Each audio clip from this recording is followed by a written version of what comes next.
परमेश्वर को धन्यवाद देते हैं, उसकी आराधना करते हैं कि पिता परमेश्वर ने एक बार फिर ये विशेष समय दिया है कि आगामी भविष्य में परमेश्वर अपनी आत्मिक योजना के अंतर्गत इस धरती पर किस प्रकार की घटनाएं घटित किया जाते चाहते हैं, इस बात का प्रकाशन और इंस्पायरेशन परमेश्वर अपने भक्तों को समय से पहले दे दिया करते हैं। बाइबल हमें बताती है आमोस नबी की किताब और उसका 3 अध्याय और उसके 7वें पद में, इसी प्रकार से प्रभु यहोवा अपने दास भविष्यद्वक्ताओं पर अपना मर्म बिना प्रकट किए कुछ न करेगा। सिंह गर्जा कौन न डरेगा, परमेश्वर यहोवा बोला कौन भविष्यवाणी न करेगा। परमेश्वर पिता को धन्यवाद देते हैं, उसकी महान योजना को वह अपने भक्तों के अंदर प्रकट करते हैं और उसके द्वारा संपूर्ण संसार को चेतावनी देते हैं कि वे भविष्यवाणी के पूरे होने से पहले या तो अपने आप को परमेश्वर के पक्ष में लेकर के परमेश्वर के निर्देशानुसार जीवन यापन शुरू करें, दूसरी ओर जब कभी भी ये घटनाएं घटित होंगी जिससे परमेश्वर का वचन जब पूरा होता नजर आएगा तो दुनिया जान लेगी कि यहोवा परमेश्वर ही है, जो प्रभु यीशु के नाम से हर परिस्थितियों को आगामी दिनों में जो भी घटनाएं घटती हैं उसके बारे में एडवांस में वो कह देते हैं। इस कारण से परमेश्वर को परमेश्वर होने का अधिकार या महिमा मिलती है और दूसरी ओर परमेश्वर अपने आप को सर्वोपरि घोषित करते हैं। ये है भविष्यवाणी का अर्थ है और इस तरीके से हम परमेश्वर के वचन को समझ सकते हैं। 2022 के लिए एक अगला दर्शन इस प्रकार से है। स्वर्ग से एक बड़ा भारी लहलहाता हुआ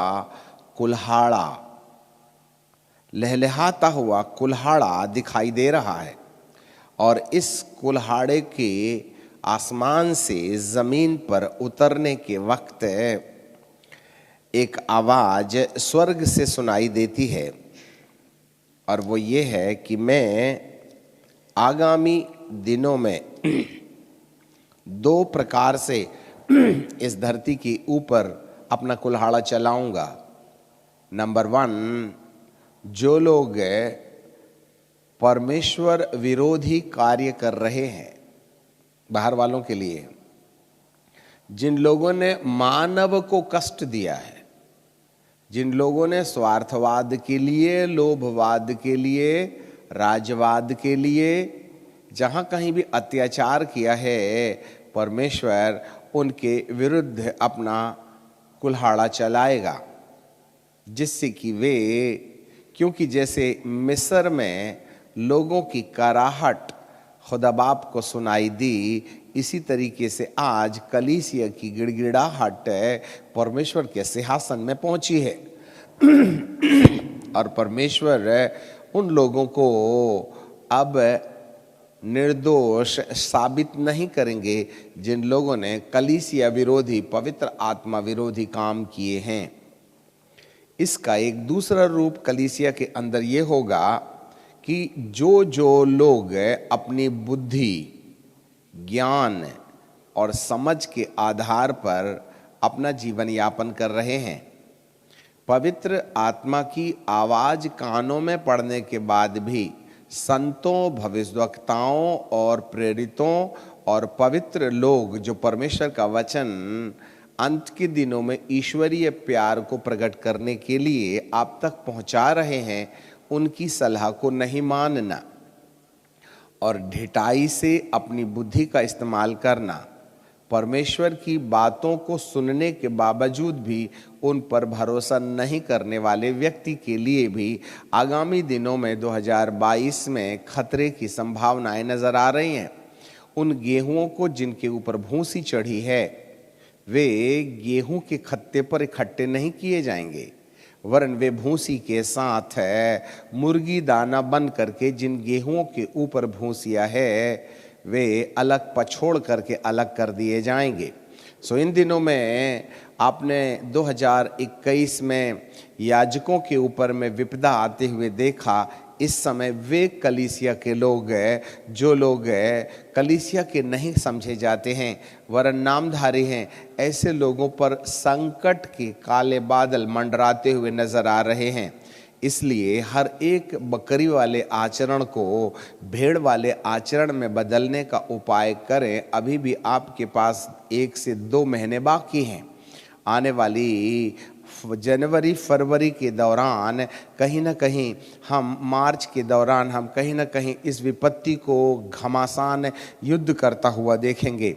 इसलिए हर एक व्यक्ति की सुरक्षा इस बात में है कि वे अपने आप को परमेश्वर के वचन के अनुसार और परमेश्वर की आत्मा के चलाए चलते रहें। इस तरीके से परमेश्वर आपसे उम्मीद रखता है। दूसरे ओर से एक और विजन इसी के साथ हम जोड़ दिया चाहते हैं। एक बड़ा भारी सफेद घर है, ऊपर से एक रोशनी आ रही है। संपूर्ण शहर तो अंधेरे में है, परंतु केवल इस विशेष घर के ऊपर एक विशेष रोशनी चमक रही है, और वो रोशनी आ कहाँ से रही है ये समझ में नहीं आ रहा। तब उस रोशनी से वो पूरा की पूरा घर बाहरी ओर से ढका हुआ है, रोशनी ही रोशनी है, बाकी आजू बाजू के घर अंधेरे में दिखाई दे रहे हैं। जैसे किसी टॉर्च बत्ती से किसी विशेष स्थान पर फोकस करें तो वो एरिया बिल्कुल साफ दिखाई देने लगता है। उसी तरीके से ये घर टॉर्च की रोशनी में, प्रकाश में प्रज्वलित हो रहा है, ऐसा दिखाई देता है।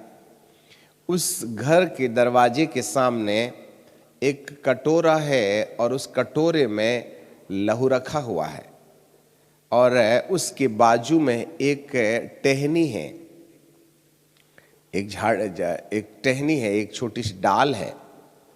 एक सफेद वस्त्र पहने वाला व्यक्ति कमर में लाल पटुका बांधे वो चला आ रहा है, और वो लाल पटुका बांधे, कमर में लाल पट्टा बांधे सफेद कपड़े पहने वाला व्यक्ति, जिसने अपने गले में और कमर में पटुका बांध रखा है लाल कलर का, वह टहनी को उठाता है और लहू में डुबाता है और चौखट की तीनों अलंगों में लगाता है, और इसके बाद वो चला जाता है। This is the prophecy for the future time. जो लोग अपने आप को पवित्र आत्मा के प्रकाश में प्रज्वलित होने की दशा में होंगे, जो वचन और आत्मा के द्वारा अपने जीवन को परमेश्वर की इच्छा के अनुसार चलाने की मनसा में होंगे, ऐसे लोगों के ऊपर के पास एक याजक, और ये याजक और कोई नहीं है, मूसा बाबा हैं, अर्थात एक ऐसे प्रतिनिधि बनकर आपकी रक्षा करने वाले, the apostolic anointing. Listen me very carefully. इन समयों में जो प्रेरिताई शिक्षा और प्रेरिताई छतरी के नीचे रहेंगे या प्रेरिताई सूझबूझ में होंगे, ऐसे लोगों के लिए उनके ऊपर आने वाले प्रकाशित घर के सामने याजक अर्थात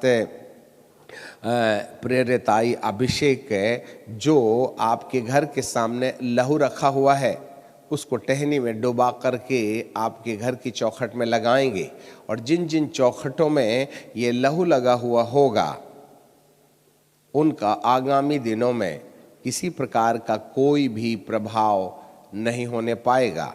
इस तरीके से आप अपने आप को भविष्य में इस महामारी से अपनी रक्षा कर सकते हैं। प्रेरिताई शिक्षा, प्रेरिताई अभिषेक, प्रेरिताई मनसा ही आपकी आगामी दिनों में रक्षा कर सकती है। इसलिए धरती के जितने भी प्रेरित हैं उनकी बातों को सुनें, उन्हें समझें, उन्हें स्वीकार करें और उनके निर्देश का पालन करें, तो परमेश्वर कहीं ना कहीं आपके प्राणों की रक्षा कर सकता है। अब ये रहा, देखिएगा, लहू जरूर रखा है। There is a blood of Christ. There is a brush also. But somebody has to be applied in your door, over your door. जब तक ये कटोरा हर घर में है, ये टहनी हर घर में है, पर जिसके घर के ऊपर प्रकाश आएगा उसी के घर के सामने याजक जाएगा। उद्धार हर किसी के लिए रखा हुआ है, परंतु जो प्रकाश को आने दे, जो परमेश्वर की भविष्यवाणी के अनुसार अपने अंदर पवित्र आत्मा के काम को आने दे, केवल प्रेरिताई अभिषेक उसी के घर में, लहू को जो ऑलरेडी सबके घर में है, परंतु ये जो ब्लड है, ये जो कटोरे में रखा लहू है, उसको तीनों अलंगों में लगाकर मृत्युदूत से आपकी रक्षा करेगा। नो अदर चांस, क्योंकि प्रभु को आने की बहुत घाई है, बहुत जल्दबाजी है, इसलिए वह हर एक को सुधार के लिए आवाज लगा रहे हैं। पिता परमेश्वर हम सबको इस विषय पर आशीष दे। इसी के साथ दर्शन का तीसरा हिस्सा, स्वर्ग से उछलती हुई नदी के समान एक भयानक आग आ रही है। लिसन में, स्वर्ग से एक बड़ी आंधी के समान, उछलती हुई नदी के समान एक आग आ रही है, और वो आग इस पृथ्वी को स्पर्श करेगी। और जो लोग सुरक्षित रहकर पवित्र आत्मा के निर्देश के अनुसार, वचन के अनुसार अपना जीवन यापन करेंगे, वे लोग होंगे जिनको ये पवित्र आत्मा की अग्नि, क्योंकि यीशु मसीह के आने से पहले यूहन्ना बपतिस्मा देने वाले ने कहा था, मैं तो तुम्हें पानी से बपतिस्मा देता हूँ, परंतु मेरे बाद जो आने वाला है वह तुम्हें पवित्र आत्मा और आग से बपतिस्मा देगा। This is the time to receive the baptism in the fire. और जो ये पवित्र आत्मा की अग्नि है, वह आपकी आदतों को जला करके राख करेगी, और ऐसे समय में आप कहीं ना कहीं प्रभु यीशु के दूसरे आगमन के लिए तैयार किए जाएंगे। गरम और नरम दोनों वातावरण 2022 में दिखाई देंगे। एक और जजमेंट का काम होगा, भेड़ों को अलग करेगा और बकरियों को अलग करेगा। दूसरे ओर से जो भेड़ होंगी, जो आत्मा के चलाए चलेंगे, वे पवित्र आत्मा की अग्नि के संपर्क में प्रवेश कर जाएंगे, जहां आपका DNA, हेरिडिटी, अनुवांशिकता, जिन बातों के ऊपर आप आज तक विजय नहीं पाए थे, उन बातों पर विजय देने वाला परमेश्वर आपका इंतजार कर रहा है। गेट रेडी और सबमिट कर दें अपने आप को कि आपकी नंबर 1 प्राणों की रक्षा होवे, क्योंकि बाइबल में लिखा है, लूका की किताब के 21वें अध्याय में, कि तुम आने वाली विपत्ति से बचने और परमेश्वर के पुत्र के सामने खड़े रहने के योग्य हो सको। परमेश्वर आपको सद्बुद्धि दे और आप आने वाली विपत्ति से बचने का उपाय करें और परमेश्वर के पुत्र के सामने खड़े रहने के लायक बन जाएं।